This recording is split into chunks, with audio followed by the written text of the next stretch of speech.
Welcome to the Big Money Influencers Podcast. We talk with top influencers and experts to help you navigate and prosper in your business. It's all about creating wealth, legacy, and an online presence. Here's your host, Ceanne Livingston. Welcome to the Big Money Influencer Podcast. I'm here today with Daylene Higgins. Super excited. We are going to talk about creating wealth and creating legacy with an online business. And I am just super stoked to be here and to have her here with me today. Can you tell me, Daylene, in a nutshell, what it is that you do? Yeah, so I am a financial coach and a retirement lifestyle coach as well. So I support individuals in finding financial freedom, whether that's through working for an employer or entrepreneur. Pretty much the method is the same. I was the age of 50 when I reached financial freedom and was such a great feeling. And so I decided to step into that role to serve others and became an entrepreneur, which has been a growth journey for myself. But yeah, that's what I do and support women and or couples in their journey towards retirement. Awesome. That sounds super exciting. Can you tell me more about that process a little bit deeper into how you help your clients? Yeah. So there's 3 phases that we look at. And then within there are steps and strategies that we take. But the first one is making sure they have a lifestyle dream. Like, what is it that they want out of retirement? Because I believe retirement should look different for everyone, and it's maybe not what you've thought. And if you've never given it any time, any thought into it, you might be like, oh yeah, you turn 65, you quit working, and that's it. And it can be so much more than that. So I love to support my clients in creating that, get a feel for what they want. Really, it's just a next phase of life. It doesn't have to be the end. It can be the end of maybe what you've known and channel into something different. And then we take cash flow control. We look at where you are currently with finances, help you understand where you like to spend your money. What does money do for you? What makes you happy about money? There's a lot of feeling and emotion around money. So we really dive into that. We create, I'm going to say a funnel. We create a funnel. And so once we do that, then we can identify those gaps and those strategies necessary to close those gaps. And so that's the third phase, is bringing in point A and point Z, and what do we got to do to get there, and how quickly do you want to? And we just work through all of those things to basically get that A to Z step closer. Awesome. So I'm going to ask this in a kind of a 2-pronged question for both you and your clients. The question that I want to ask is, what are some of the biggest mindset shifts that you've had to create in your own life when it comes to building your business and working with clients to get them from where they are now to where they want to be? And also, what are some of the biggest struggles your clients have when it comes to mindset, and how do you take them from that? Yeah. So, I use a lot of my experience, but I know I'm an anomaly, so I can't use exactly what I've done. But when clients come to me, I get a feel for how, through their onboarding, through the first session, I get a feel for kind of what I can sense is happening on the backside of money. And when I say backside, there are money stories that are carried forward, probably from the age of 3, and it may be hampering us, or it can be helping us too. And so really getting into that with clients, such as a more recent example is working with a client who was like, oh my gosh, my spending is horrible. And that's all she kept saying. And I said, spending is not good or bad. We've got to get in a place, we have to spend money. We have to spend money. That's just the way life is. But we need to get into a contentment with it where we're comfortable with the choices we're making instead of letting society influence us. And so I love working with them. And most of my clients go through a value-based exercise in doing this. We explore what their values are in life, and then we apply it to their spending. And the more recent client, she was just over the moon because I knew how much shame and guilt she was putting on herself. And so once she had that realization, she was like, oh my gosh, like the floodgates broke through. She was happy about money. She wasn't, beating herself up anymore. But a prior client, she was a little bit softer about it. She was like, I don't have enough money. And she just kept saying that. And she was one of my lower income earners, which is fine. Doesn't matter how much money you make. But I'm like, why do you think you don't have money? If we look at your end of month number, you've got money left over. Like, you're supporting what you, and eventually we dug deep enough that growing up, she had a fire within the family home. And so they lost everything. And so as we were diving into that story, she shared about her parents being entrepreneurs, and we all know the entrepreneur journey, it's up and down and up and down. And she remembers not having a lot at times. And so she was like that safety net of, I've got to have something. I've got to have something. It's just going to disappear.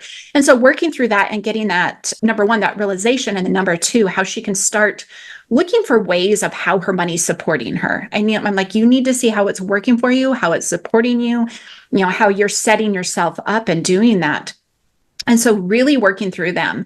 It took a lot for me, like, as I've worked with clients, seeing what it is and getting that feeling, like, definitely the more you coach, the more you experience, the better off you are. So my mindset and realizing that there's so much more beyond just the numbers. I am a very practical, masculine energy type person. To me, it's like, okay, something happens, I feel the emotion, then I quickly just dive in. And that's just the way I handle it. And experience other people on the flip side, that they deal with it through the emotion, and recognizing those different ways to best support my clients in, what is it that they truly need? What do they need in this moment? And getting to that deeper level so I can help them find that. So, hopefully that answered your question on it is a mindset shift for the both of us, and exploring that and getting there, and really just building that trust with clients to be able to share with me,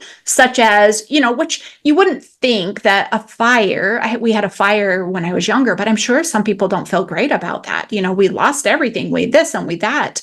But it's a story that somebody needs to know to help you heal in a sense, or be prepared for what that's going to affect money wise. Cause it does. It definitely does. Absolutely. The stories that we create between, I think you might have said, 3 and elementary school years, and maybe before, are going to be totally relative to our mindset and the way that we're triggered, and our emotional capacities, and just everything we think about in our mindset. And often we don't even know it. So I ask all my guests these 2 questions. I'll ask the first one is, what does creating wealth mean to you? Which is funny, because I do ask not all of my clients, but a lot of my clients, like, what their definition of wealth is. So I am somebody who's I try to find a lot of contentment in what I have. And so it was actually through the values exercise with my one client that I was able to dial in a little bit more, as she chose the value of environment. And I'm like, but she related to, I want my home to feel like I'm on vacation every single day. And I'm like, okay. And that's, my wealth is not in what I have, it's in the way I feel. I mean, yes, it's nice. I'm glad I have a home. I'm glad I can run the heat and the air conditioning when needed, have a nice bed to sleep in, some food, all of those things. To me, that is a certain level of wealth. But then the next level of wealth, creating the wealth to share. How can I share my wealth? And it's not always monetary, right? It can be, in gifts or baking something, but it can also be just in lifting somebody up and, supporting them and giving them knowledge, teaching them something, showing them something in a different way. So I believe that creating wealth is a feeling more so than a dollar value. Absolutely. I totally agree with that. Just listening to some of the podcasts and different materials I listen to, and it's just like that wealth lining up with your energy of how you feel, excitement. Yes. I mean, I listen to a lot of different wealth creators, and that bottom line of having the faith and the excitement in your mindset and in the energy level will determine the wealth you are going to have. And also, you mentioned contribution. Yeah. And contributing and coming into, into your business or your life with the attitude of being a servant. Not only just contributing to like your favorite like organization or something, but it's like contribution in your whole attitude. I love that. Yeah. Totally love that. Yeah. Yeah. What does legacy mean to you? Legacy to me means that you've touched somebody, you've left a piece of yourself. I'm going to use that word, even though you're not really technically leaving something behind, but you've touched somebody or you've left a part of you behind, and they remember that. They remember that for a time, and it can be something that they continue to pass on. So while we do have wealth, if we want to talk about actual money that we can create as a legacy to give to our generations, I believe there's so much more, again, with that wealth.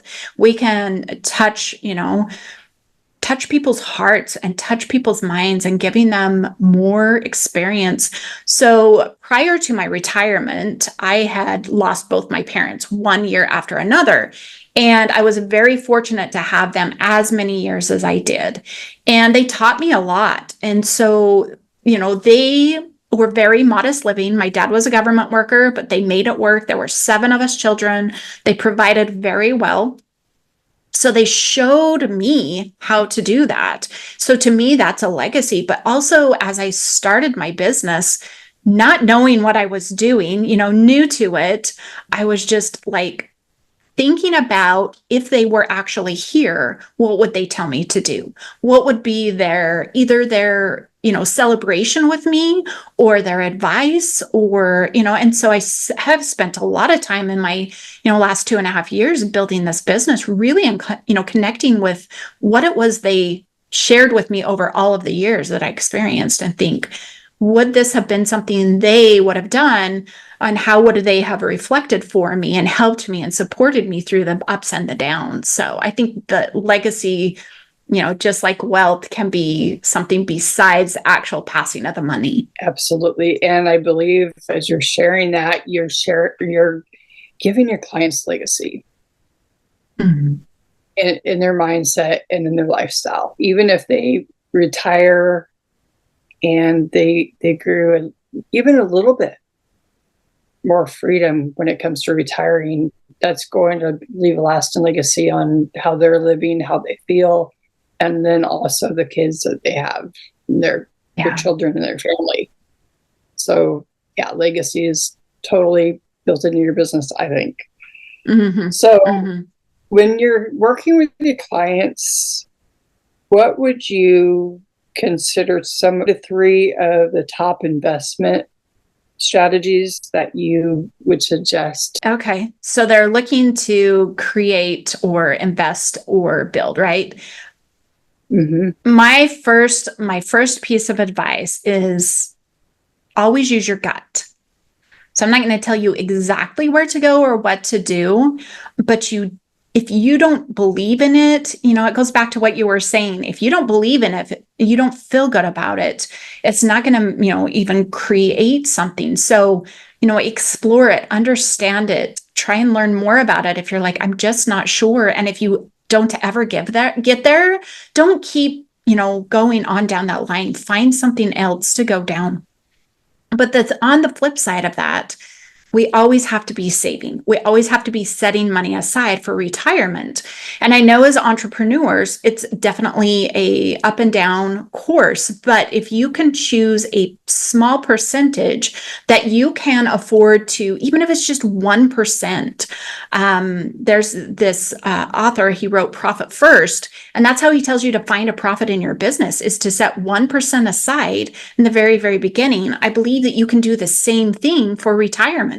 Start with 1%. 1% is very not missed, it's very easy to do. And then with that, take the opportunity to start pressing harder. As business is doing well, can you increase it by 2, 3, 4, 5%? Like, challenge yourself what that looks like. And then as you put it away into investments, that's what I used to do, is I followed my percentage. I didn't follow my I mean, I did to a certain extent, but that valuation, right? Of it's in there, but then it's down because the stock market's down or bonds are down or whatever. You're going to have that fluctuation, but to ride that wave better, same with being an entrepreneur. If you can just look at, I have put this much in there, I have made this much effort, just know that it will come back to you. So I know that's kind of general, but it really, those are the steps needed. There's no fancy formula to get you there.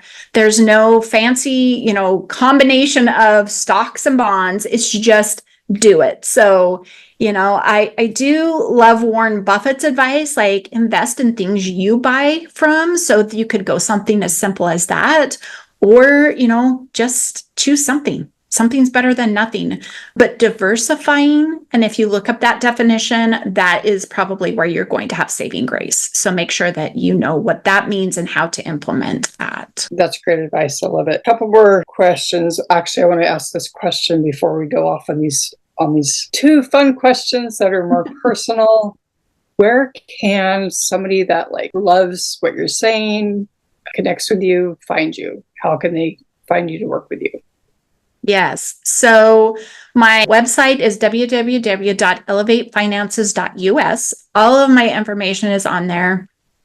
You can also find me on Instagram at elevate_finances, where you can come and also get some links and things as well. I post about my podcast on there. So if you want to hear what I say about certain things, please join my podcast as well. But that's where they can definitely connect and get all of the downloads.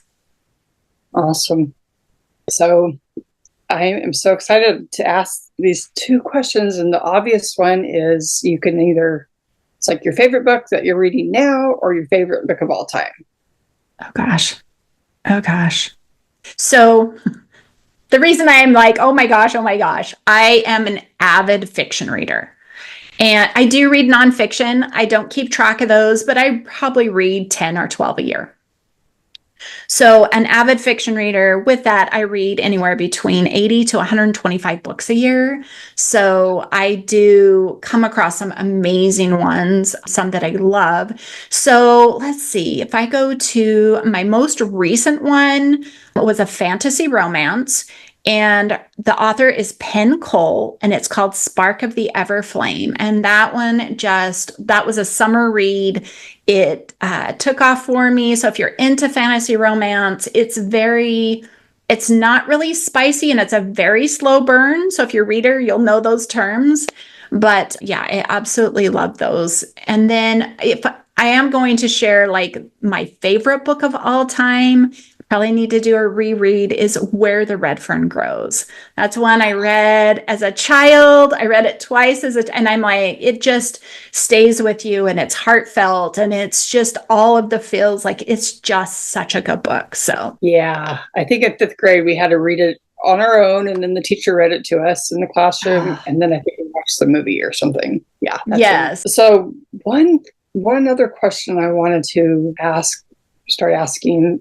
I bought a record player recently, and I've been when I was a kid, I had the record collection, just the whole thing. And then I think I left my records in the barn and they warped. And so restarting my record collection, either presently or growing up or recommended record album that you would buy on vinyl. That it can be, it's just I bought a Taylor Swift album at Walmart a couple months ago. I don't know. It's one of her favorite albums that I have I think I had on CD. One of her earlier ones, and it's it has three albums in there, and it's crazy. It's pink or purple or something. It's super fun. But I'm adding to my record collection, and I'm just looking for ideas. So just wanted to start asking that question. Yeah. So any album by Elton John. The older, the better. He is my absolute favorite musician, singer. Yeah, I just anything and everything. We went to LA to see him at the very final in the US of his final tour. And man, he is just so good. So good. So I think the big picture, I'm going to specifically say that one, and that's a That's more, when I say more recent, I think that was like a 90s, but yeah, anything by him is so good. So good. Absolutely. Yeah. I had a couple of probably Elton John's greatest hits when I was one of my probably top or first 10 albums that I got. Like it had like Benny and the Jets and Daniel and just, your song, all the hits on, and I'd play it over and over again. And I think I bought when I'm Still Standing, maybe when I was in like high school. Yeah. But I have this amazing memory of I was in Alaska and I was fishing near Glacier Bay. And my captain had this amazing stereo. And I bought an Elton John album, no, not cassette tape. It was live in Australia, I think. Oh. And I bought it because I thought it had the song Someone Saved My Life Tonight on it. And it didn't have it on it. So I didn't play it. And then so I was like, I'm not listening to this. And then out in the middle of the ocean, with nothing else to play, I put it on there. And I drive the boat, my captain would be down on the deck sleeping, and I'd be driving, cruising in the middle of the ocean, listening, cranked that live Elton John CD. I think it was a cassette. And it was amazing. I love Elton John. Yes, I do as well. I'll definitely put on my list. Which one? I don't know. Which album? I know, like any of them, right? Like go old and go newer. I think you get a good balance there. So yeah. Absolutely, yeah. Love it. That's a great choice. Anything else you want to add? Yeah. Recently, my slogan's been make retirement possible. And I know as entrepreneurs, because of the irregularity with income, people really are like, is it going to ever happen? But also, retirement can be anything you want it to be. So I retired 3 years after my husband. And even though we live in the same house, retirement does not look the same for us. Yes, we exist. Yes, we're still married. Yes, we're doing all of those things, but he loves to go out and still work, but very part-time. I run a business now. So really just think about, making retirement possible. What does that mean? And as an entrepreneur, if you're working a lot to get by, what would retirement mean if you could just scale back to 1 or 2 days? So like, create your dream and make retirement possible. And don't think you have to be old, ready to sit in that recliner. Like enjoy the next phase of life. Absolutely. I mean, I've been thinking about that as I'm kind of revamping my business. Oh, nice. Good. And just kind of looking at like things I would enjoy doing. And then it's like, do I want to build funnels? I love funnels. But how do I want to do it as I'm growing older? I'm 56 right now. And, in 5 or 6 years, I don't think I want to be hacking funnels, but I do want to do funnel consulting. It's just like, okay, I could be, being more of a marketing coach or consultant.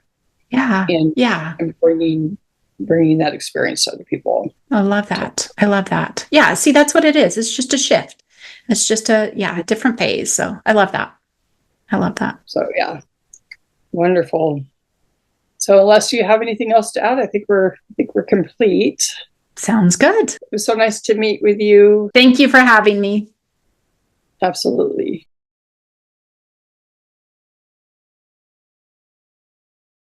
To discover the secrets entrepreneurs are using to create wealth and legacy, visit bigmoneyinfluencerslive.com. And here's a big ask. If you love this podcast, will you take a minute to subscribe, review, and give us a 5-star rating? Be sure and share with your friends and family. And thank you for listening.